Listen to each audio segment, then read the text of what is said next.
नमस्कार, मैं हूं संगीता सिंह और पंजाब केसरी नवोदय टाइम्स के डिजिटल प्लेटफॉर्म पर आपका स्वागत है।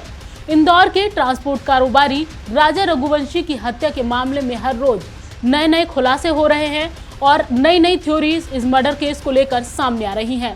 वहीं इस बीच पुलिस ने एक ऐसा सनसनीखेज खुलासा किया है जो काफी चौंकाने वाला है। हत्या के इतने दिनों बाद इस मामले में एक नए शख्स की एंट्री होती है। आपको बता दें कि ये जो नया शख्स है इसका पता चला है सोनम रघुवंशी की कॉल डिटेल से। सोनम रघुवंशी ने 1 मार्च से 8 अप्रैल के बीच इस शख्स को करीब 234 बार कॉल किए हैं। पुलिस ने जब इस नंबर की जांच की और पता लगाया कि ये कौन है तो ट्रू कॉलर पे इस जो कांटेक्ट है उसका जो नाम आया है वो संजय वर्मा आया है।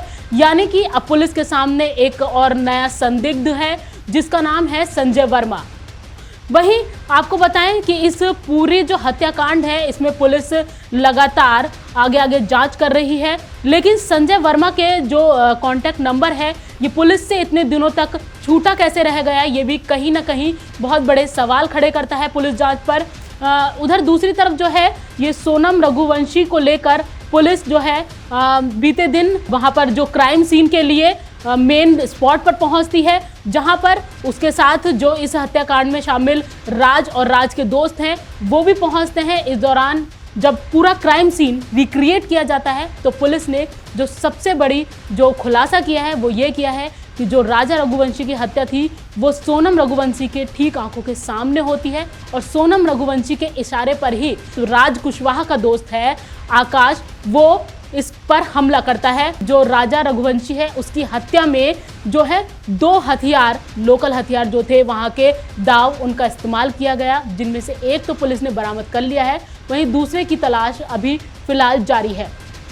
अब जब इस पूरे हत्याकांड के मामले में संजय वर्मा का नाम सामने आया है तो वहीं दूसरी तरफ जो पुलिस है वो इंदौर भी पहुंची थी। इंदौर में उसने वहां पर उसके जो राजा रघुवंशी है उसके घर वालों से बातचीत की, उसकी बहन से बातचीत की और ये जानने की कोशिश की कि इस दौरान शादी के बाद सोनम का जो रवैया है वो किस तरह का रहा था।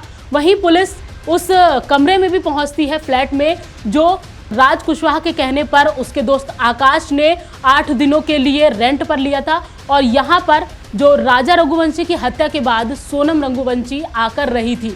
आपको बता दें कि इस पूरे हत्याकांड में शिलांग पुलिस ने एक सनसनीखेज खुलासा ये भी किया था कि जो राज कुशवाहा है उसके कहने पर ही उसके 3 दोस्तों ने इस हत्याकांड को अंजाम दिया था, जिनका नाम आकाश, विशाल और आनंद हैं। और इन तीनों को कोई सुपारी नहीं दी गई थी, बल्कि जो नॉर्मल वहाँ के जो ट्रैवल अलाउंस है, जो वहाँ रहने का खर्चा है, ये राज और सोनम की तरफ से उनको दिया गया था, जिसकी कीमत लगभग मिलाकर 50 से 60 हज़ार के करीब अमाउंट इन तीनों हथियारों को वहाँ पर दिया गया था। वहीं जो इस पूरे मामले में एक बात निकल के एक जो कड़ी जुड़ रही है इस हत्याकांड में वो ये है कि अब जबकि सोनम और राज के बीच की बात के अलावा जो पुलिस को संजय वर्मा का कांटेक्ट नंबर मिला है जिससे लगातार इसकी बातचीत बताई जा रही है और इसको कॉल किए गए हैं, व्हाट्सएप मैसेजेस किए गए हैं। ऐसे में पुलिस को लग रहा था कि जब सोनम हत्याकांड के बाद शिलांग से गाजीपुर पहुंचती है तो इस दौरान इसकी मदद कई लोगों ने की होगी, तो उसमें क्या ये संजय वर्मा वही शख्स है जो इनको मदद कर रहा था? क्या इस हत्याकांड में राज के अलावा संजय वर्मा मेन अक्यूज्ड है? क्या ये संजय वर्मा वो शख्स है जिसको पुलिस ढूंढ रही थी? क्या ये इस हत्याकांड का मेन आरोपी है? इस तरह के जो कई सवाल हैं वो अब पुलिस के सामने आ खड़े हुए हैं एकाएक और इनकी जांच में अब पुलिस जुटी है। अब आने वाले दिनों में इस जांच के बाद ही ये साफ हो पाएगा कि क्या इस हत्याकांड में संजय वर्मा इस पूरे हत्याकांड का मास्टरमाइंड है या फिर सोनम और राज ने मिलकर ही राजा रघुवंशी की हत्या की है। फिलहाल हमारे साथ जुड़े रहिए और खबरों के लिए मुझे दीजिए इजाजत। नमस्कार।